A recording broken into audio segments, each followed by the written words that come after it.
కులాలకు మతాలకు అతీతంగా షిరిడీ సాయిబాబా చెప్పిన వాటిలో అత్యంత ముఖ్యమైనటువంటి విషయం ఏమిటంటే మతములన్నీ మాసిపోవును జ్ఞానమొక్కటి నిలిచి వెలుగును అన్నది. మతంలో ఉన్నటువంటి కొందరు స్వార్థపరులు షిరిడీలోన మొట్టమొదటి శ్రీరామనవమి ఉత్సవాన్ని జరిపించారు. కృష్ణతత్వం అంటేనే ప్రేమతత్వం.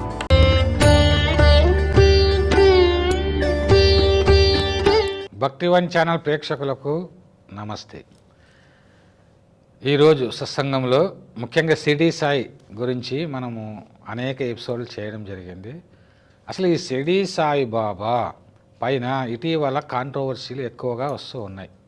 ఎందుకు వస్తున్నాయి అంటే షిరిడీ సాయిబాబా మొత్తం ఆధ్యాత్మికంగా అంటే తెలుగులో అంటే ఈ తెలుగులోనే కాదు మొత్తం మన భారతదేశంలోనే అనేక పీఠాలు కూటాలు అందరూ చేయలేని పనిని ఆయన చేశారని, ఆయన ముస్లిం మరి హిందువా అన్నటువంటిది ఆనాటి నుంచి ఈనాటి వరకు అనేక చర్చలు జరుగుతున్నప్పటికీ మళ్ళీ అదే చర్చలు చేస్తూ అంటే కులాలకు మతాలకు అతీతంగా పేదలను నిరుపేదలను ప్రేమించి కుష్టివాడు బాగోజు కుష్టివాడు అని చేరదీశాడు. అదేవిధంగా నాగపూర్ కోటీశ్వర బూటిని కూడా అంటే అసలు ధనవంతులు పేదలు ఇటువంటి తేడా లేకుండా ఒక ఔలియా ఒక సిద్ధపురుషుడైనటువంటి షిరిడీ సాయిబాబా ఒక సిద్ధపురుషునిగా పేరు పొంది మరి ఆయన గొప్ప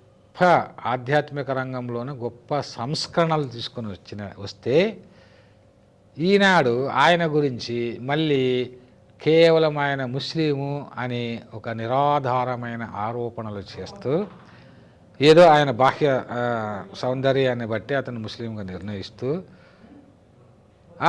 చాలా రకరకాలైనటువంటి వాదనలు ఇవన్నీ చేస్తూ ఉన్నారు. ఇవన్నీ జరుగుతూ ఉన్నాయి.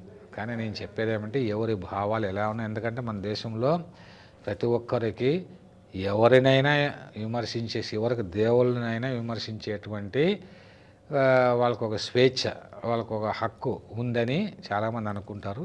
తప్పేం లేదు. కానీ దేని గురించి మనం మాట్లాడినా ఎవరి గురించి మనం విమర్శించినా ఒక అథెంటిక్గా ఒక పరిశోధన చేసి బాగా నిజాలు గ్రహించి అప్పుడు మనం మాట్లాడితే బాగుంటుందని నా వ్యక్తిగతమైన అభిప్రాయం. ఇక ఇవాళ నేనేం చెప్తున్నానంటే షిరిడీ సాయిబాబా మొత్తము వేదాలకు కానీ ఉపనిషత్తులకు కానీ అదేవిధంగా శాస్త్ర ప్రమాణాలకు కానీ వీటిలో ఏ కోవకు చెందినటువంటి అంటే వీటికి అతీతమైనటువంటి ఒక పరబ్రహ్మ అని వ్యక్తిగతంగా నేను భావిస్తున్నా. పరిశోధకులు చెప్పినటువంటి మాటలను బట్టి వారి పుస్తకాలను బట్టి వారి పరిశోధనలు నేను చదివాను కాబట్టి షిరిడీ సాయిబాబా చెప్పిన వాటిల్లో అత్యంత ముఖ్యమైనటువంటి విషయం ఏమిటంటే మా సంప్రదాయమే వేరు అన్నాడు. ఇప్పటి వరకు జరిగినటువంటి విమర్శలన్నిటికీ సమాధానము ఏమిటంటే మా సంప్రదాయమే వేరు అని షిరిడీ సాయిబాబే స్వయంగా చెప్పారు. మరి ఆయనే స్వయంగా మా సంప్రదాయం అంటే ఏమిటి, అది సూఫీతత్వమా, అది హిందూతత్వమా, సనాతన ధర్మమా, లేకపోతే వీటికన్నిటికి అతీతమైన సమానత్వం అంటే కమ్యూనిజంలో ఉన్నటువంటి సమానత్వమా, కుల మతాలకు అతీతమైనటువంటి ఒక జీవన విధానమా, ఆ సంప్రదాయం ఏమిటి, మా సంప్రదాయమే వేరంటే అర్థం ఏమిటి? ఇప్పటి వరకు కూడా అంటే ఉపనిషత్ కాలంలో అప్పుడు ఎంతోమంది ఋషులు ఉన్నారు. అప్పుడు కులం ఉన్నదా, మతం ఉన్నదా? లేదు. కానీ తర్వాత కాలంలో మతాలు వచ్చాయి.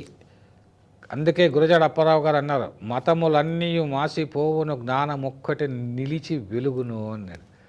అలాంటి జ్ఞానం అంటే అదే సంప్రదాయము. మా సంప్రదాయం వేరన్న షిరిడీ సాయిబాబా చెప్పారే, మతములన్నీ మాసిపోవును. ఆయన హిందూ మతాన్ని కానీ క్రిస్టియన్ మతాన్ని కానీ మరి ముస్లిం అంటే ఇస్లాం మతాన్ని కానీ ఆయన వద్దు అనలేదు, అనుసరించండి అనలేదు. మళ్ళీ ఏం చెప్పారు, ఎవరు ఏ మతస్థులు తన దగ్గరకు వచ్చినా మీ మతాల ప్రకారము ఏ గురువుల శిష్యులు వచ్చినా మీ గురువులను మీరు పూజించండి. మీ అంటే మతాలు మార్చుకునేటువంటి ఒక మార్చాలని మతాన్ని అంటే ఒక బడే బాబా అనేటువంటి వ్యక్తి ఒక అబ్బాయిని తీసుకొని వచ్చి ఇలా మతము మార్చామంటే మీ అబ్బాయిని మార్చుకుంటావట్రా అన్నాడు.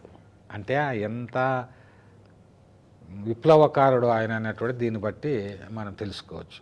మీ అబ్బాయిని మార్చుకుంటావట్రా అంటే ఎందుకు అంత ఘాటుగా చెప్పాడు బాబా అంటే, మీరు ఏ కులము మతము పుట్టుకతోనే వస్తాయి, వాటి నుంచి మనం బయటపడలేం. బయటపడాలంటే తర్వాత జ్ఞానవంతులైన తర్వాత బయటపడతాం. కానీ పుట్టుకతోనే ఫలానా కులం ఫలానా మతం అని మన నుదుటిపైన రాసేస్తారు, స్కూల్లోనే రాసేస్తారు. స్కూల్లో మనం ఏంటంటే ఫలానా వ్యక్తి మన పేరు రాస్తారు, మన రిలీజియన్ అని అక్కడే మనమే నేర్పిస్తున్నాం. రిలీజియన్ రాయాల అంటే అది ప్రభుత్వమే రాయిస్తుందా మన చేత అంటే ప్రభుత్వం పాఠశాలలో ఎందుకు వాళ్ళు బలవంతంగా నీది మతం అని నువ్వు రాయి అని చెప్తున్నారు. మళ్ళీ ఇలా మనం చేసిన తర్వాత అది మతం మారాలని అనుకోవడము, మార్చాలనుకోవడము అది తప్పు కదా. ఆ మాటను మొట్టమొదట చెప్పినటువంటి వ్యక్తి అంటే మత మార్పిడిని అంగీకరించని మొట్టమొదట వద్దని చెప్పిన స్ట్రాంగ్గా చెప్పిన గురువు ఎవరైనా ఉన్నారంటే అది షిరిడి సాయిబాబా. మరి మతాలు మీ మతాలు కానీ మీ యొక్క మతాచారాలను ఆచరించుకోండి. ఏ మతమైనా చెప్పేది అంటే అందరూ బాగుండాలనే కదా. కానీ మతంలో ఉన్నటువంటి కొందరు స్వార్థపరులు మత గ్రంథాల్లో కూడా అంటే ఇంటర్ప్రిటేషన్స్ చేసి వాళ్ళకు అనుకూలంగా మార్చుకొని వాళ్ళ స్వార్థం కోసము వాళ్ళ మతం వాళ్ళందరికీ కూడా మత్తుమందు జల్లి మత ద్వేషాలను రెచ్చగొట్టి మానవాళి విధ్వంసానికి కారణమవుతున్నారు అన్న విషయాన్ని ఆ రోజుల్లోనే షిరిడి సాయిబాబా గుర్తించారు. కాబట్టి షిరిడీలోన మొట్టమొదటి శ్రీరామనవమి ఉత్సవాన్ని జరిపించారు. అదే రోజు ముస్లిం చేసే చందనోత్సవం కూడా బాబా జరిపించారు. అక్కడ మసీదును మందిరంగా మార్చారు. అసలు మందిరం ద్వారకామాయి అన్నారు. ఈ ద్వారకామాయి అనేది కృష్ణునికి సంబంధించి ద్వారకా నగరానికి సంబంధించి ద్వారకా నగరాన్ని ద్వారకామాయిగా మార్చాడు. అంటే నేనే కృష్ణుని అని పరోక్షంగా బాబా తెలియజేశారు. నేనే కృష్ణుని అని పరోక్షంగా తెలియజేయడానికి మరొక దృష్టాంతం ఏంటంటే ఆయన సమాధి అంటే చనిపోయాన్ని అనకూడదు, పరమపదించారు. మహాగురువు కదా ఆయన.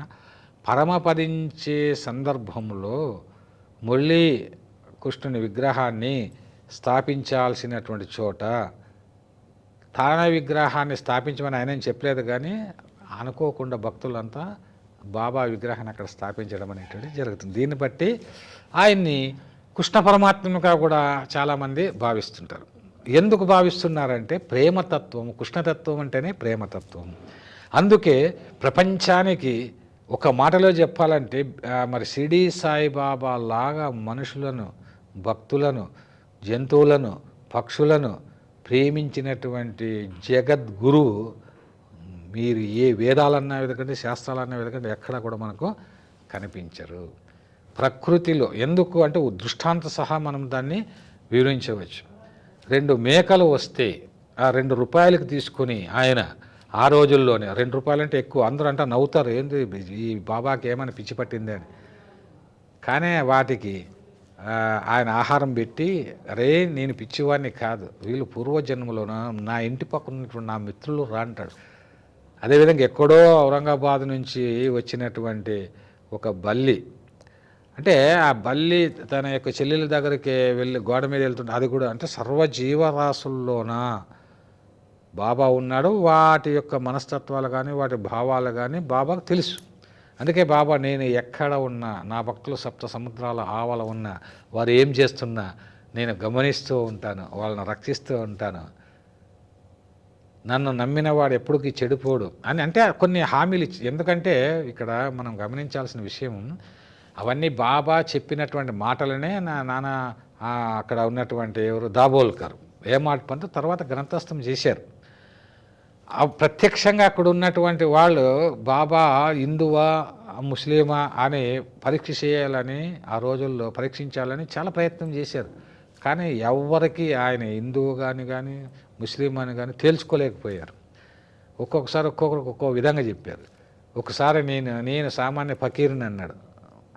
కానీ మరి మహల్సాపతి లాంటి ఆ పరమ భక్తుడు 40 ఏళ్ళు బాబా దగ్గర ఉన్నాడు కదా, ఆయన దగ్గర అన్నారు, అరే నువ్వు నన్ను ఏమనుకుంటున్నావు భగత్, నేనే విష్ణువుని, నేనే బ్రహ్మను, నేనే శివుణ్ణి, మరి వాళ్ళుండే లోకాలను చూడాలనుకుంటున్నా, నీకు ఇప్పుడు చూపిస్తా అని చూపించాడు. అంటే ఇవన్నీ మిరకల్స్, ఇవన్నీ మహత్యలు, ఇవన్నీ మేము నమ్మము అంటే okay, that is your opinion. అక్కడ చెప్పింది ఈ నమ్మకాలు, గురువులు కానీ గురువుల యొక్క మహత్యాలు కానీ ఇవన్నీ నమ్మకాలపైనే ఉంటాయి.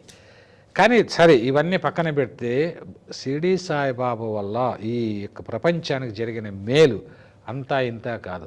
ఆయన సంప్రదాయము మా సంప్రదాయం వేరన్నారు. ఏమిటి ఆయన సంప్రదాయము అంటే అన్నదానం చేయండి, అందరికీ సకల జీవులకు ఆకలి కొన్న వారికి అన్నం పెట్టేవాడు, గుడ్డలు లేని వారికి గుడ్డలు ఇచ్చేవాడు నా దృష్టిలో గొప్పవాడని చెప్పాడు.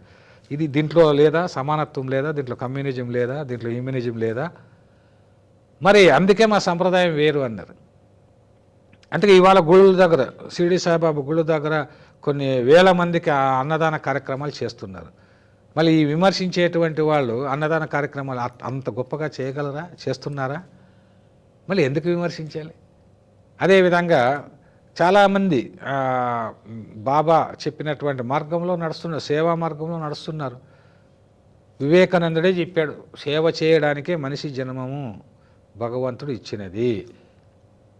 నీకు అంటే నీకు నీ కోట్లు ధనం సంపాదించడానికి, ఆస్తులు సంపాదించడానికి, అందరినీ మోసం చేయడానికి, అందరిది లాగేసుకొని నువ్వు జీవించి ఒక పశువులాగా చనిపోయి తరతరాలకు కూడబెట్టి వెళ్ళడానికి కాదరా జీవితం ఉండేది.